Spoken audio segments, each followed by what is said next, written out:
الحمد لله رب العالمين والصلاة والسلام على عبد الله ورسوله نبينا محمد وعلى آله وصحبه أجمعين أما بعد.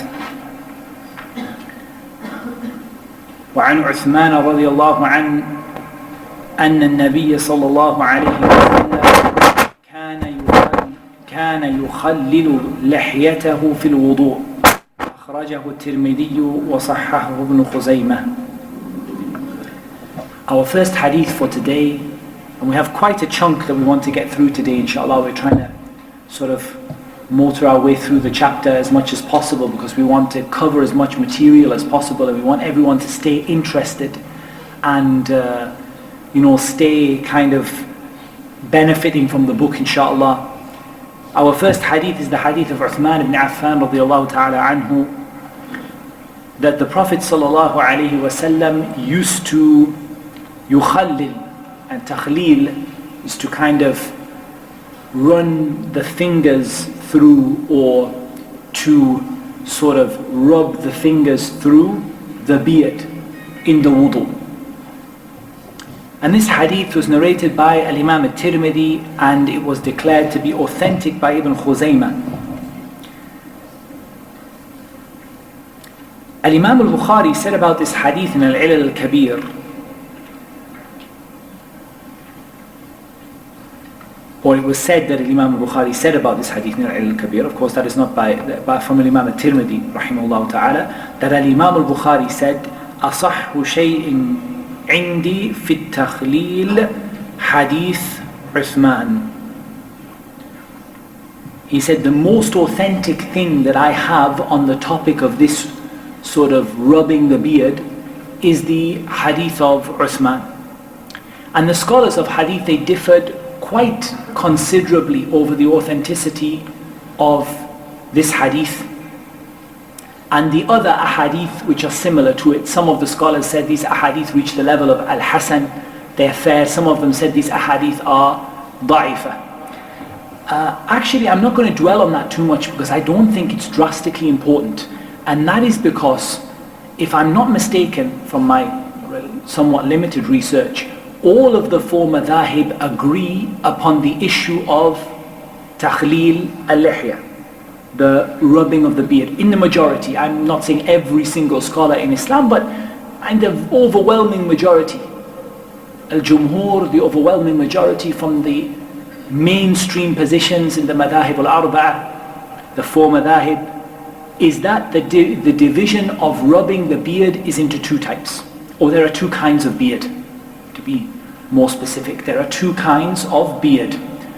There is a beard through which you can see the skin. So the beard is so thin or wispy, or sort of not big and thick and bushy. It's very sort of spaced out, or it's very thin, or it's been cut, that you can see the skin underneath the beard. And then there is a beard that is thick, and so you can't see the skin underneath the beard. And by underneath, I don't mean the skin of the neck. I mean directly you can see through the beard. There are sometimes you can see somebody who has a very light beard, or you see sometimes some of the brothers who don't come from, don't sort of have naturally long beards. You don't see some brothers from many certain countries who don't have, even if they grow their beards, they don't tend to have like really, really big long beards. And you can see the skin through the beard. And then there is a beard that is thick. As for the beard that is thin, then it is obligatory for you to wash the skin underneath the beard. You have to reach the skin that is inside the beard. That is when the beard is thin. And that is because we have to understand that the beard is a part of the face.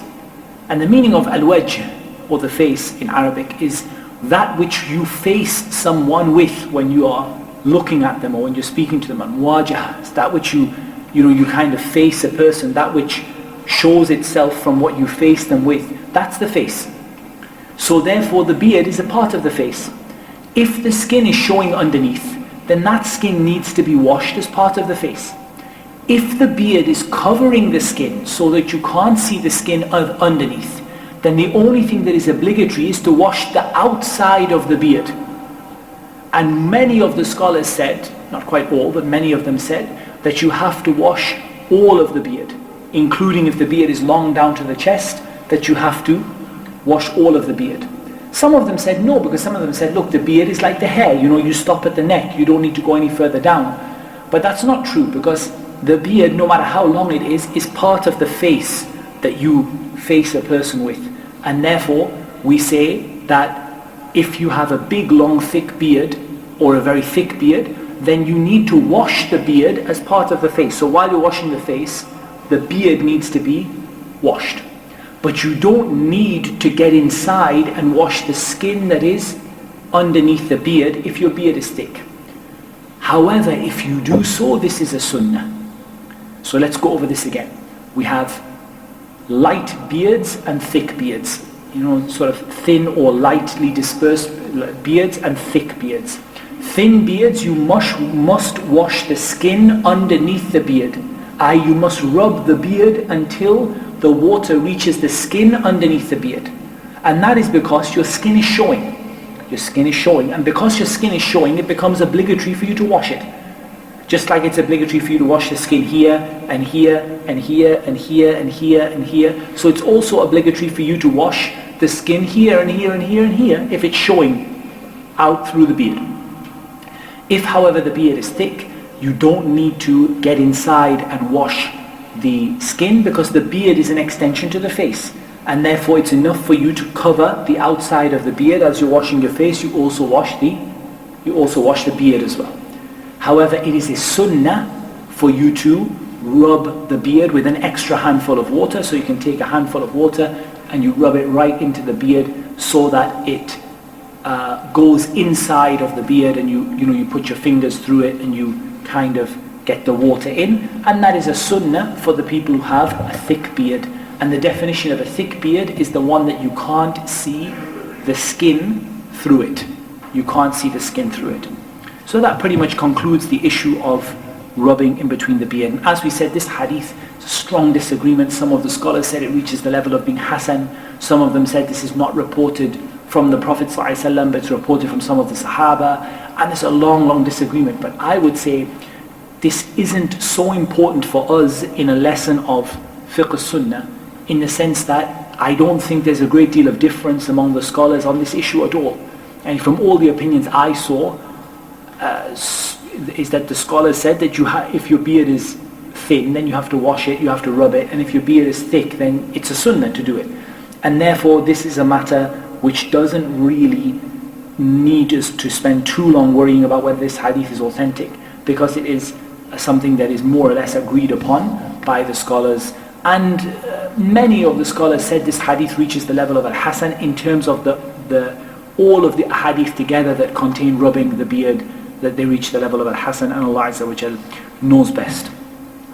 وعن عبد الله بن زيد رضي الله عنه أن النبي صلى الله عليه وسلم أتي بثلثي مد فجعل يدلك ذراعي أخرجه أحمد وصححه ابن خزيمة. From the hadith of Abdullah ibn Zayd رضي الله عنه, the Prophet صلى الله عليه وسلم was brought two-thirds, thuluthai, two-thirds of a mud, and he began to rub or to, a delk is to rub or to follow the water. The real meaning of a delk is not necessarily to rub, but to what's the word, to rub the water in, if that makes sense.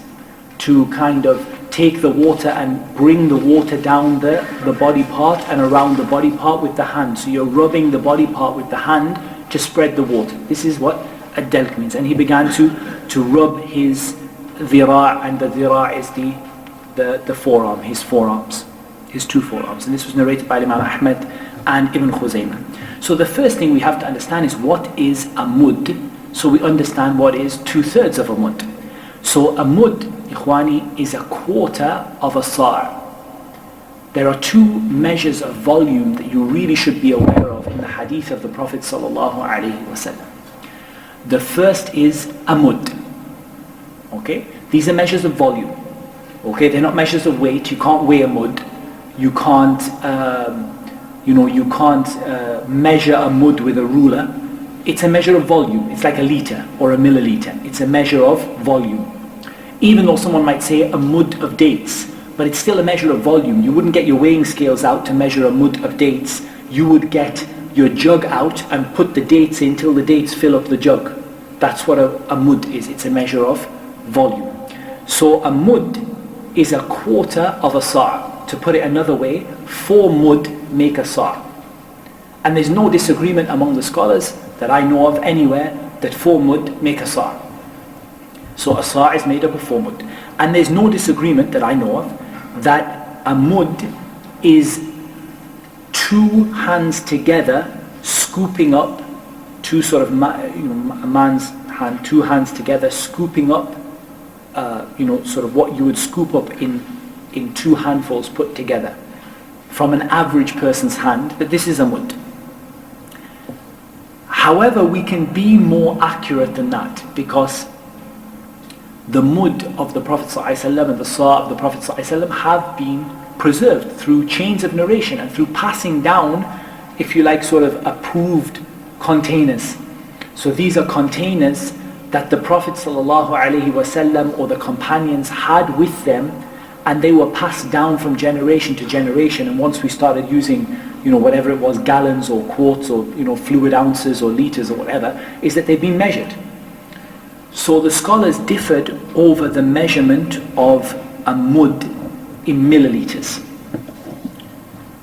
They said, some of them said 500 milliliters, half a litre, which would make a sa' 2 litres. And some of them said 750 milliliters, 750 ml. And that would make a sa' 3 litres. And as far as I can see from the narrations that are authentic and the vessels that were passed down that are reliable, 750 mil is the stronger of the 2 opinions. So this would make the mud 750 milliliters, and the sa' would be 3 litres. And I think this is the stronger of the 2 opinions. So what does 2/3 of a mud then mean? 2/3 of a mud is 500 ml. If you go with the smaller amount, then 2/3 of a mud is 333 ml. So you're getting a picture of how much we're talking about. 2/3 of a mud of water. 2/3 of a mud of water is somewhere between 350 and 500 ml. That's the rough amount of 2/3 of a mud. It's also narrated, or first of all we should say, that this 2/3 of a mud is the least amount narrated by the Prophet ﷺ, or from the Prophet ﷺ. And it's not narrated in any narration that he used less than 2/3 of a mud. So approximately we can say the approximate minimum water required is somewhere between 350 and 500 ml, with 500 being stronger. Bearing in mind that that is for washing 3 times, and if you only wash once, then you would use less than that. Perhaps not quite 1/3 of it, but maybe 1/2 of it or something like that. So that's brought us to the conclusion that, really, unless you have 200 ml plus of water, it's probably not possible for you to make wudu easily with less than a couple of 100 ml of water, because if the Prophet ﷺ used 500 as a minimum to wash 3 times, then you're going to need sort of in excess of about 200 ml to make wudu for one person if you're only washing each part once. And that's an approximation. That's not a hard and fast rule that if you have 180 you can't make wudu, but it's just an approximation of roughly how much the Prophet ﷺ used to use. So he didn't used to use anything less than 2/3 of a mud. And in other narrations it's mentioned that he would regularly use a mud.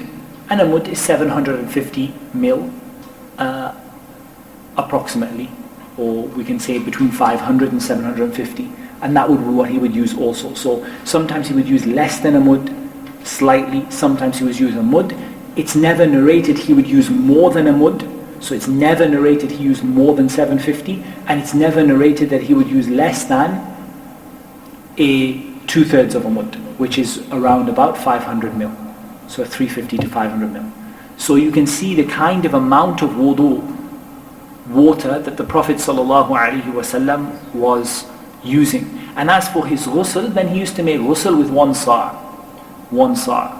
1 sa' is 3 liters of water, or between 2 and 3 liters of water. And really, this hadith doesn't really need any explanation for me to tell you that it contains the commandment and the instruction to be economical when making wudu. And I'll be honest, and I'll say to you something, that it's very, very hard to do that with a running tap. I'm not going to say it's impossible to do it with a running tap, but just Google the amount of water used by a running tap in 10 seconds, for example, and you'll see the problem, that you've already gone over your mud. I mean, if you want to just do this as a test, take yourself a litre jug of water and see how long it takes you to fill it to 3/4 of its thing with the tap switched on. 5 seconds, 7 seconds, 10 seconds, and that's it. Your tap has already used your mud of water. So you've got a couple of options. Obviously, one is to reduce the amount of the tap. But the way that I prefer, and I benefited from this when I went to Morocco, is I saw the way that people habitually make wudu, at least in Marrakesh where I was, the place where people make wudu. And what they would do is, when you go to the wudu area, they have taps and they have everything else, but they have little jugs of water. And when you go in, they basically fill you up a little jug and they mix some really hot water in there, like they have like a water heater. They mix some really hot water and some cold water, and they kind of mix it in for you, and they give you this sort of jug of water. What you find with this jug of water is you can easily, with a jug of water, make wudu with 500 ml of water. Easily. Not even feel like you're using too little of it, because you can control how much water you're putting at each time. And you scoop up the water and wash your face, and there's still, you're only using 50 ml of water. How much water are you using to splash over your face? Not a lot. So I personally think that the best way to do it is to fill a jug or fill the sink. Because if you fill the sink or fill a jug, you can quite easily fill the right amount, and you can quite easily make wudu with it. You can switch the tap so that it doesn't run so much, but the problem with that is if you put it, to get it to the right amount that will finish the 750 in time, it's like quite difficult. Or you can switch the tap on and off. You can switch the tap on and off, which still uses more water than you need to. I'm not going to say to you that it's obligatory. I'm not going to say to you that if you make wudu under the tap that this is haram. But just be aware of just how much water you use. I mean, no one's going to say to you it's haram for you to take a shower. But a powerful shower can go through 3 liters of water in, I mean, some of them can go through 10 liters of water in a minute. It's not, you have to think about sort of the amount of water that you use. And so, this is something to bear in mind at the end of the day. We're not going to say to you that it's haram for you to leave the tap on while you're making wudu. But the more you get towards, and I always think of israf or wastage, is not a black and white issue. Israf or wastage is not black and white. It's not like, okay, if you use 1.5 liters, that's a waste. And if you use 1.49, that's okay. It's not like that. The situation is, the closer you get towards there being no benefit in what you do, the more sinful that israf is. So I'll give you an example. I switch the tap on and I just leave the tap on. And I just leave it and I go away and I come back after 5 minutes and the tap is still on. I think everyone can agree that's israf, because there's no benefit in me leaving the tap on. But what about somebody who leaves the tap on for a minute for the water to run warm because the water's freezing cold? There's a benefit in that, even though it's not amazing, because at the end of the day you are losing some water that you would ideally not like to lose. But at the same time, it's not the waste that it might be as someone who's just leaving the tap on for no reason. So we're not going to make the religion difficult for people and say, don't make wudu from a tap, don't go in the shower, don't take a bath. That's making things extremely difficult. But we are going to say, be conscious of how much water you use, and where it's possible for you to be a bit more economical, try to do that. Try not to have these long, like 45-minute showers where, you stand in the shower for ages and think about everything that you did in the day, and try to be a bit more economical as much as you can. And I think that, we're living in a time where we are in need of being economical with water, there's no doubt about that. But we're also finding it increasingly difficult because of the things that we have available. And like I said, if you make wudu from the sink, you're probably going to use a lot less water than you do if you make wudu from a running tap. And if you have those things fitted to your tap that use less water, that they put out a spray instead, that's fine. But one of the things I find about making wudu from a sink or a jug is that the benefit of it is you still get the feeling that your wudu was really thorough. And what I mean by that is when you have you ever seen those sprays that are designed to make the water economical? So you put them on the tap and the spray comes out. And you sit there for ages with this spray on trying to get just a little bit of water in your hands. And you don't feel like you actually, because the longer you leave your hands under a spray, the more water goes out between your fingers. So you sat there for ages getting the water to come onto your hands and then putting it on your face, and you just feel like you didn't get a good wudu. Whereas when you fill 750 ml or 500 ml in a jug or in the basin of the sink, you still feel like you got a really thorough wudu. You feel like you're dripping wet. And that's one of the things I noticed. Like I said, I went to Morocco, and that's what they do, or at least in the masajid I went to, that's what they do. They had taps, but they give everyone these little jugs of hot water. And I felt I could make wudu with 500 ml and feel like I was dripping wet. Whereas I felt that when I did that with a tap with a sprinkler, which probably used the same amount of water, I didn't feel like I was dripping wet. I felt like I only just covered the minimum that was required. So that's something to bear in mind. There's no doubt that letting water run is israf and exaggeration in ibadah, and it's forbidden for us to waste water. And like I said, the closer you get towards wastage, so definitely 45 minutes of standing thinking in the shower about your next business opportunity is probably getting very near to wastage. And likewise, 5 minutes of hot water to make yourself, calm your tired muscles or whatever is probably not wastage, because you have a purpose and a reason for it. So it's a sliding scale. It's all about just trying to be more economical and use less water, and just being aware of how much water you actually need. And Shaykh Fawzan Hafidhahullah mentioned a very beneficial point. He said, a person may use a huge amount of water, and I'm sure I mentioned this to you last week, they may use a huge amount of water, and yet they don't make wudu, because they leave a big gap on their heel, or they leave a big gap in between their toes, or they leave something somewhere that they didn't wash, and yet they use 3 liters of water to make wudu. And how strange is it that a person uses 3 liters of water to make wudu and then comes away without making wudu? The Prophet ﷺ used to make ghusl with that, and they use the same amount for wudu, but they come out with no wudu. So it's more about what you do with the water than it is with how much water you use. And likewise, the Shaykh made a very beneficial point, and I personally benefit from this a lot, is that he said that waswasa comes from, or one of the major causes of waswasa or wiswas in tahara is wasting water. And that wasting water leads you to be vulnerable to the shaitan whispering to you about your tahara not being valid, your wudu not being valid. And we're going to talk about that a little bit more in a little while. Also, we have to benefit that there's no relation between a large amount of water and isbagh al-wudu. Isbagh al-wudu is about how you use the water, not about how much water you use. And the Shaykh said there's no difference if you're making wudu from the sea, or from a river, or from taps, or from anything else. You always aim to use enough water to get the job done without wasting water, any more water than you need. The second issue in this hadith is the matter of a dalk. And as we said, a dalk is letting the hand follow the water or spread the water around, rub the water into the body. So as an example, you have 2 ways of washing your arms. You can put your arms under the tap. So the tap is running, if you imagine the tap where this microphone is, and you just run your arm underneath the tap.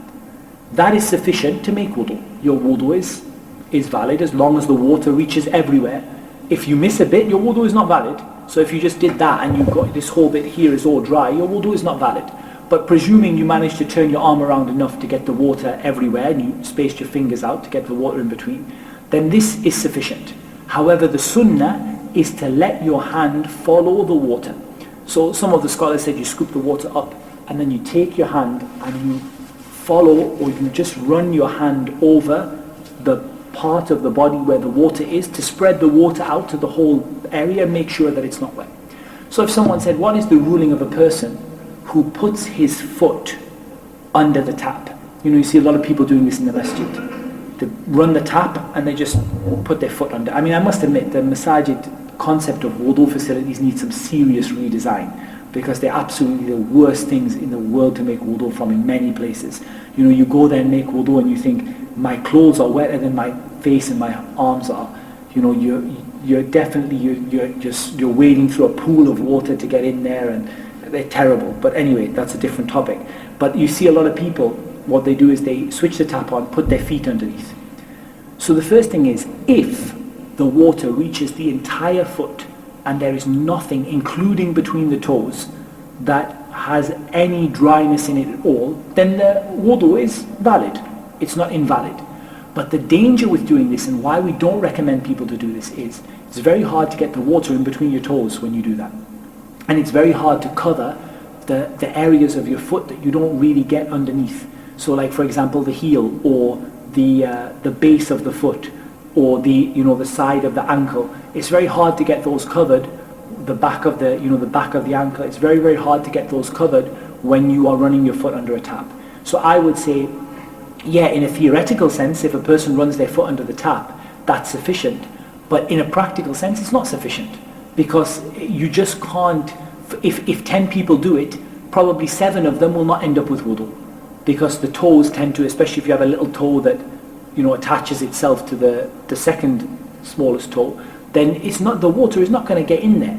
I mean, it's going to be very, very hard for the water to get in there, and therefore we're going to say that we strongly discourage people from putting their feet under a tap without at least running the little finger in between the toes, and preferably running the hand over the foot to allow the water to go everywhere.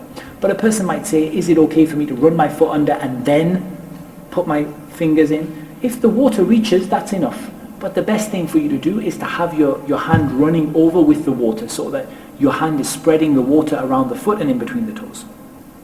Our next hadith, وعنه أنه رأى النبي صلى الله عليه وسلم يأخذ لأذنيه ماء خلاف الماء الذي أخذ لرأسه، أخرجه البيهقي، وهو عند مسلم من هذا الوجه بلفظ ومسح برأسه بماء غير فضل يديه وهو المحفوظ. Hadith number 40 has 2 different wordings, one of them in Al-Bayhaqi and one of them in Sahih Muslim. So first of all, we've already established that the Prophet ﷺ used to wipe the inside and the outside of his ear. He used to wipe the inside of his ear with his index finger and the outside of his ear with his thumb. In this hadith, in the wording of Al-Imam Al-Bayhaqi rahimahullah ta'ala, the Prophet ﷺ that Abdullah bin Zayd radiallahu anhu saw the Prophet ﷺ take new water, or take water for his ears, which was not the same water that he wiped his head with. Take water for his ears, which was not the same water as the water that he wiped his head with. So if we go by the narration of Al-Bayhaqi, then the Prophet ﷺ wiped new water and washed his ears. However, in Sahih Muslim, the same hadith is mentioned, and instead of ears, the wording is head. Instead of ears, the wording is head. The actual wording is, he wiped his head with water that was not the water left over on his arms. So in Sahih Muslim, arms are wet, new water, wipe the head and the ears. In Al-Bayhaqi, wipe the head, then take new water and wipe the ears. And Al-Hafidh ibn Hajar rahimahullah ta'ala, he said, وَهُوَ الْمَحْفُوظ, meaning the narration of Al-Bayhaqi is a mistake from the narrator the narrator made an error when he said that he wiped the ears with new water, and the correct wording and the wording that has been memorized properly is that he wiped the head with new water, not that he wiped the ears with new water. So he wiped the head. So that means you've washed your arms, you take some new water, you shake it off your hands, then you wipe your head and you wipe your ears. And not that you wipe your head and then you take new water and wipe your ears. So there's no new water for the ears. This was an error from the narrator who made a mistake in the memorization and memorized new water for ears when it should be new water for head, as is found in Sahih Muslim. Someone might say, well, what is the evidence we have to take new water for the head? The evidence is that the head is a new part of the body. So if we go through the parts of the body, يَا أَيُّهَا الَّذِينَ آمَنُوا إِذَا قُمْتُمْ إِلَى الصَّلَاةِ فَاغْسِلُوا وُجُوهَكُمْ. Wash your faces. So the beard doesn't need new water because the beard is part of the face. So, فَاغْسِلُوا وُجُوهَكُمْ. And we know the Sunnah explains to use a handful of water for the mouth and the nose 3 times. So that's explained in the Sunnah. فَاغْسِلُوا وُجُوهَكُمْ وَأَيْدِيَكُمْ إِلَى الْمَرَافِقِ. And your hands up to the elbows or past the elbows. This is the second part. وَامْسَحُوا بِرُؤُوسِكُمْ. Then, as a separate part of the body, wipe over the head. And so that separate part of the body requires taking of new water. But the ears are a part of the wiping over the head, because the ears are not mentioned in the ayah. The ears are a part of wiping over the head, and therefore they are done with the same water. وَأَرْجُلَكُمْ إِلَى الْكَعْبَيْنِ. And then your legs up to the ankles.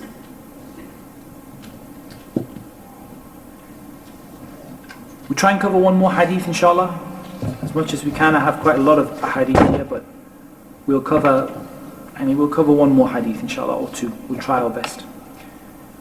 وعن أبي هريرة رضي الله عنه أنه قال: سمعت رسول الله صلى الله عليه وسلم يقول: إن أمتي يأتون يوم القيامة غرا محجلين من أثر الوضوء فمن استطاع منكم أن يطيل غرته فليفعل. متفق عليه واللفظ لمسلم. Let's go through the words bit by bit. Indeed, ummati, my ummah. Who is my ummah? The ummah of the Prophet sallallahu alaihi wasallam are divided into 2 groups. First of all, what does the word ummah mean? The word ummah means a group of the people, as we find in the ayah, ummatan min al-nasi yaskun. Yani, ummah is a group of people. There are 2 ummahs as relates to the Prophet ﷺ, or 2 ummah. The first ummah is what we call ummatul da'wah. And ummatul da'wah is everyone or every nation to whom the Prophet ﷺ was sent. So to whom was the Prophet ﷺ sent? Every nation, from the moment of his being commanded to spread the religion of Islam until Qiyam as-Sa'ah, until Yawm al-Qiyamah, from the ins and the jinn. These are ummatul da'wah. Whether they answer or they don't, whether they believe or they don't believe. This is the ummah of da'wah, yani the ummah that he was required to give da'wah to. And ummatul da'wah is every ummah, every nation, every group of people, from the moment that he was required to spread the message of Islam until the Day of Judgment, from the ins and the jinn. They are ummatul da'wah. As for ummatul ijabah, the second ummah, they are the people who answered his call or his message out of that group. So those men and those jinn who answered the call of the Prophet ﷺ, they are known as ummatul ijabah, those people who answered, the ummah who answered the call.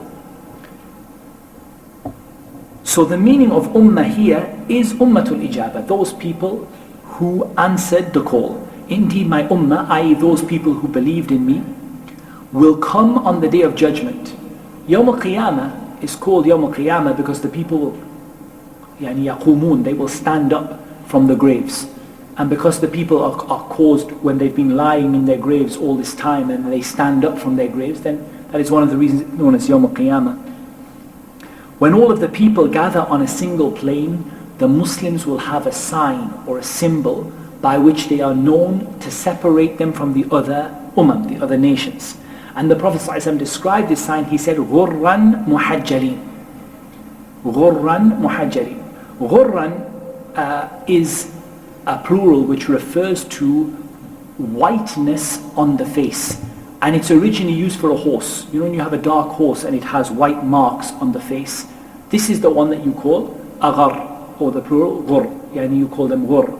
They are the horses that have white marks on their face.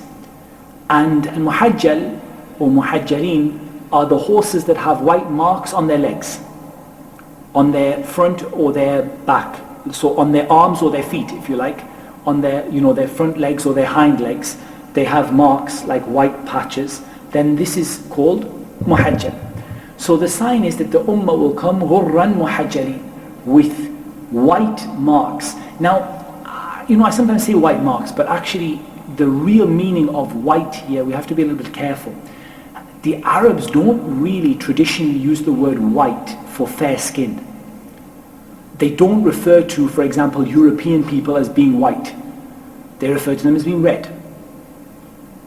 And they tend to use, for people who have dark skin, they would either use the word black, or they will either, if they have like a brownish color skin, they might say asmar, like a kind of like sort of brown skin. Or sometimes they will say Adam, which is, some people say means very dark black skin, and some people say it means brown, dark brown skin. But in any case, and some of them said that's because Adam had very dark skin, but that's a different topic. But in any case, they don't really use the word white. And some of the scholars of language said that whenever they describe a person as being white in the face, they're not referring to skin color. And they're not referring to them having white colored skin, or sort of light colored skin. They tend to use the word ahmar for that. Or sometimes there are some examples, like Anas said, the Prophet ﷺ was not abiyad amhaq, he was not lime colored, like white, like limestone. So in any case, that's a separate topic. But the reason I mention this is a lot of times you read in the Quran that people will have white faces, or that the Muslims will come Yawm al-Qiyamah with white faces. The meaning of this is nur, light on the face. The meaning of white here is light on the face. And that's why you can have someone with very dark skin who is said to be bayad al-wajh, or have a white face. And that has no relation to the color of their skin at all. They're said to have a white face if their face is bright. And that's why Allah Azza wa Jal said, for example, about the faces that will be يَوْمَ تَبْيَضُّ وُجُوهٌ وَتَسْوَدُّ وُجُوهٌ, on a day when some faces will become white and some faces will become black. The meaning of this is not the color of the skin, but some faces will become bright and some faces will become dark. Yani dark not because of the color of their skin, but dark because of like a darkness, like a blackness, like a shadow almost over their face, because of the sins that they have done. And some of the scholars said they are Ahlul Bid'ah, and there are some other opinions with regard to this. But in any case, it's an interesting linguistic point, because sometimes people read it and think, what does it mean that this person had a white face? Usually, like the scholars say, the meaning is nurun ala al-wajh, is nur, yani a face that is bright. Like when the Prophet ﷺ said, نَضَّرَ اللَّهُ إِمْرَأً, may Allah brighten the face. Sometimes the scholars translate, may Allah whiten the face, but that's not the meaning of it. May Allah brighten the face.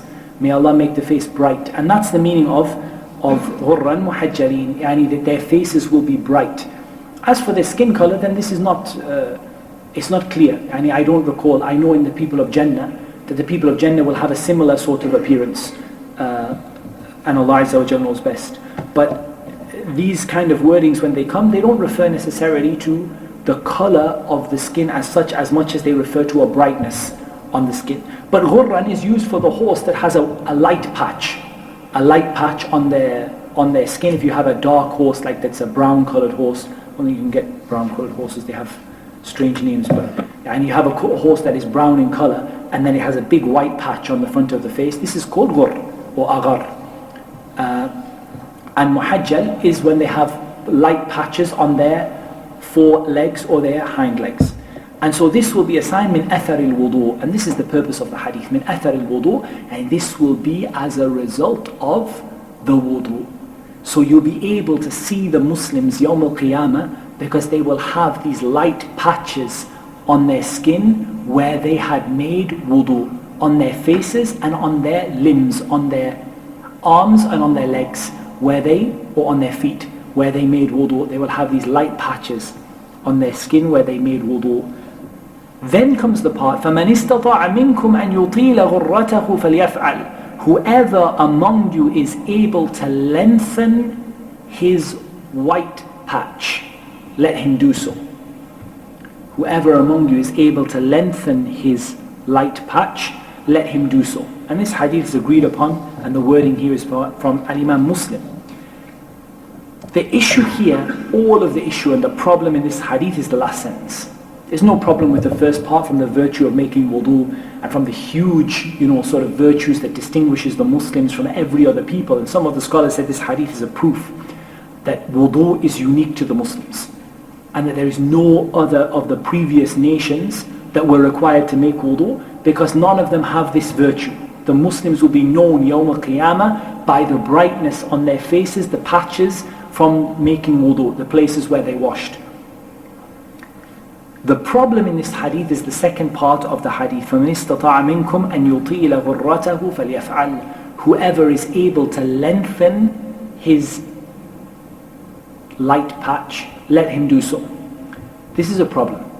What is the meaning of lengthen the white patch? The meaning of lengthen the white patch is to go beyond the area you've been told to wash in the sunnah. So as an example, if you're washing your face, to wash a part of the top of your head. And if you're washing your arm, to wash a part of your upper arm. And if you're washing your feet, to wash your shin. And this is problematic. And the reason that it's problematic is not narrated in any other hadith. And the scholars of hadith, many of them said that this is from the wording of Abu Hurairah, meaning that the Prophet ﷺ stopped his description at the word al-wudu. And Abu Hurairah added, whoever of you is able to lengthen his light patch, let him do so. And it's well known from the narrations of Abu Hurairah that from his ijtihad radiallahu anh, he used to wash beyond the area of the wudu. We're not talking about exaggeration, talking about washing the shoulders, but he used to wash thoroughly beyond the area in wudu. The correct opinion in this regard is that the obligation is to stop where the Prophet ﷺ stopped.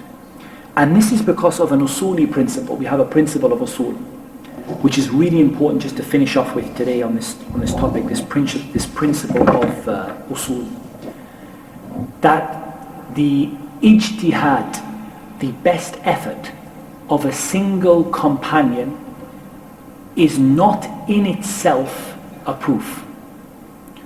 Not a binding proof anyway.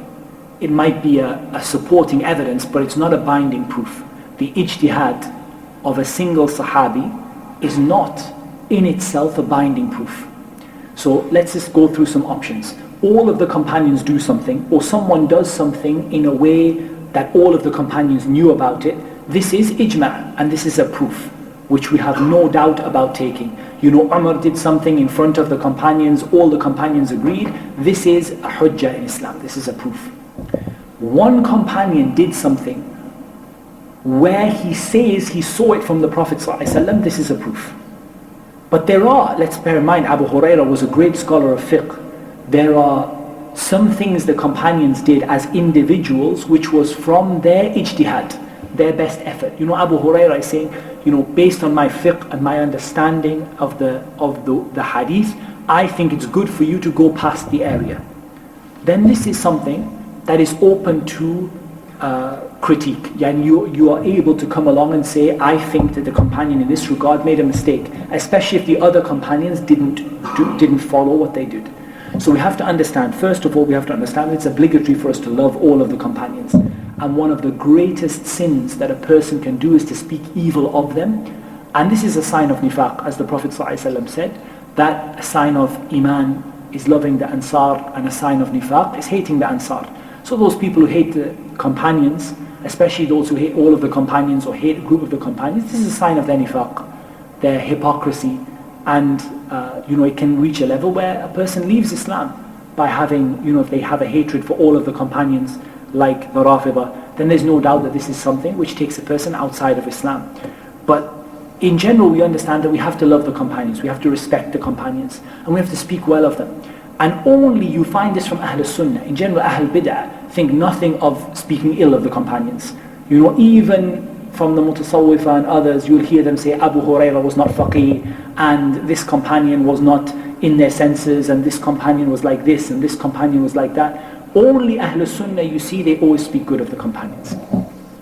But we need to also understand that we speak good of the companions, we speak well of them in every regard, but we have to understand that not everything that every individual companion did was necessarily right. We have to understand that as a principle. There's a fabricated hadith that my companions are like stars in the sky, whichever of them you follow, you will be guided. This is a fabricated hadith. It's not the case that everything that every companion does is a proof in Islam.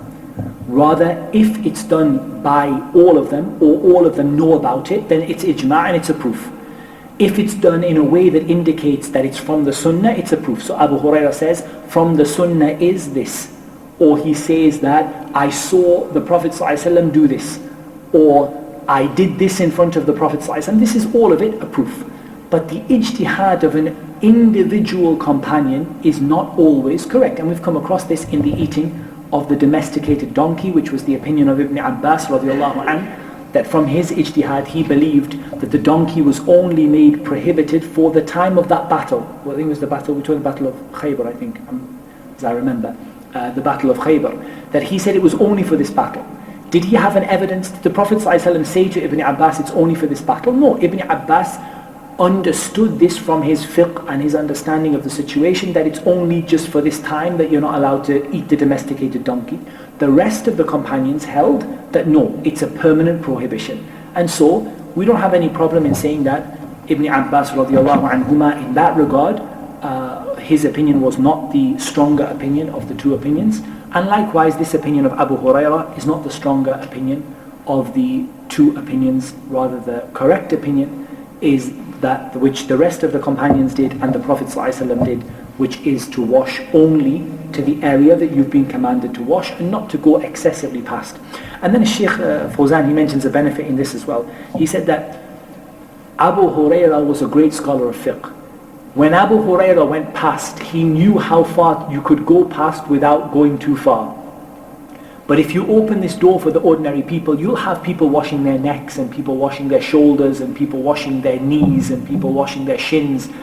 And he said this will no doubt enter the people into, or open the door to bid'ah for the people. So we don't say to the people, you can go a little bit past. You go past the elbow, up to the elbow, just past the elbow. You go up to the ankle, just past the ankle. You go up to the forehead, and that's all you do. And this is the stronger opinion with regard to this. And we understood this principle, which is an important principle of usul al-fiqh, that the action of one companion based on ijtihad is not necessarily a conclusive proof. Having said that, it is certainly worth considering, because there is no doubt that the companions were the most knowledgeable of the people regarding the sunnah of the Prophet sallallahu alaihi wasallam, and so certainly their opinions carry more weight than any of the imams who came after them. But noting that most of the companions did not do what Abu Hurairah did, therefore we say that, as Ibn Taymiyyah and Ibn Qayyim rahimahullah ta'ala said, that this is something that the correct action is to stick to the way that the Prophet ﷺ did the wudu, and to limit yourself to only the areas that you're supposed to wash. And this was from the ijtihad of Abu Hurairah radiallahu anhu, from him making his best effort, having understood this hadith, that means that we can extend it a bit. We say that it's better that you don't do that, inshaAllah ta'ala. And that's more than enough for now. Just one point on waswasa. I did mention I would mention it, and I have it at the end of my notes here. With regard to waswasa, there is a hadith that there is a shaitan that is specific to wudu, known as walahan or walhan, and that this shaitan is specific to wudu. If a person follows this waswasa and a person starts to kind of listen to it and give into it, then this is only going to get worse. So the Shaykh, he said, there are a couple of different situations with regarding to forgetting while you're making wudu or getting confused. Generally, you go with what you're certain of. So if you're certain you've washed it twice, then you wash it one more time. If you're certain you've washed it once, then you wash it 2 more times. If you have what's called ghalabatul dhann, you are fairly sure, yani let's say you're 80-90% sure that you've washed it 3 times, you don't wash it again. So that's fairly understood. You base on what you're certain of.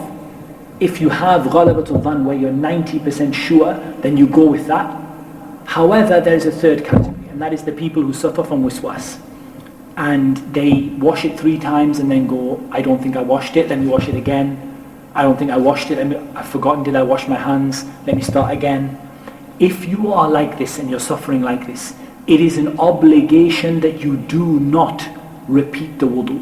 And you do not wash more than 3 times under any circumstances, even if you think a part of your body is dry. This is a special case. You don't give in to the waswasa. So as an example, you've washed your arm and you know you suffer really bad waswasa. And then you start looking, thinking, there's something dry here, this is dry. You do not wash your arm again. No matter what the condition, you do not wash your arm again. Because this is giving in to this shaitan, and what will happen is it will get really, really, really bad. And so the way to get rid of waswasa in tahara is you only wash 3 times, no matter how good or how bad your washing is, you do it 3 times and that's it. You never repeat it. If you think, something's come out, I've made a mistake, I've got myself unclean, I have to start again. Like I say to the brothers, go to the doctor. If the doctor confirms you have urine incontinence where you can't keep your urine, then fair enough, you can repeat your wudu. Otherwise, you don't repeat your wudu, even if you think something came out, even if you feel like you're not clean, you don't repeat your wudu, you don't do it, because this is resisting the shaitan. And this is not a matter of perfecting the wudu. The Shaykh mentioned a very beneficial point. He said, one of the ways you can get rid of this is first of all not using too much water. And secondly, he said, don't go to the bathroom and then make wudu. He said, this is opening the door for the shaitan to give you waswasa. Leave some time between going to the bathroom and making wudu. And this never occurred to me. Well, it never occurred to me at all to say this. But it's a really interesting point, is that you don't make wudu immediately after using the toilet, if you can avoid it. Obviously, if you've gone to the bathroom like 2 minutes before the iqamah, you have to make wudu. Why? He said, once you're dry sort of down below, then one of the benefits is that you don't get the waswasa, or something came out, I have to make my wudu again. Some might say, well, what if something comes out before you make your wudu? But that doesn't break your wudu. That might mean you have to clean yourself, but doesn't break your wudu. So let's just give an example. Someone goes to the bathroom and then doesn't make wudu. And after going to the bathroom, something comes out, some urine comes out. They then make wudu. Their wudu itself is valid. They only have to clean the area where the najasa has come onto their clothing. So the Shaykh said, in order to keep yourself away from it, try not to be in the habit of going to the bathroom and immediately making wudu. Try to give yourself 5-10 minutes for everything to dry up, and this will reduce the waswasa that people have. Again, I think if you don't have waswasa in this regard, it's not an issue. But if you have waswasa, that's a very good tip. If you know you're prone to getting whispering about wudu, try not to make wudu immediately after the bathroom. Try to go to the bathroom, let everything dry thoroughly, walk around for 5 minutes, go somewhere, go do something, come back and make wudu. It's much less likely that you're going to get waswasa, that something came out or something happened during that time. And again, with the people who have a problem with urine, one of the benefits the Shaykh said as well is that take a little extra time in the bathroom. Take a little bit extra time to, because people who have a problem with urine are one of 2 types. Either they have permanent, constant problem where every 5 minutes something is coming out, or they have a temporary problem, which means that something comes out a minute or 2 after going to the bathroom. In which case, you just have to stay in the bathroom for another 2 minutes, and the problem will go away. But likewise, if you have waswasa, you shouldn't stay in the bathroom for an excessive amount of time, because this only makes the waswasa or the wiswas worse. So I've gone for a long time today, but inshallah we had a lot of hadith to cover, and I really want to push on through these ahadith. We probably have 2 more weeks left inshallah in Bab al-Wudu before we come to al-Masah al-Khuffayn, wiping over the socks or wiping over the leather socks. And inshallah we want to make as much progress in this as we can inshallah. So barakallahu feekum, jazakumullahu khairan, wallahu a'lam, wassalatu wassalam ala nabiyyina Muhammadin wa ala alihi wa sahbihi ajma'in.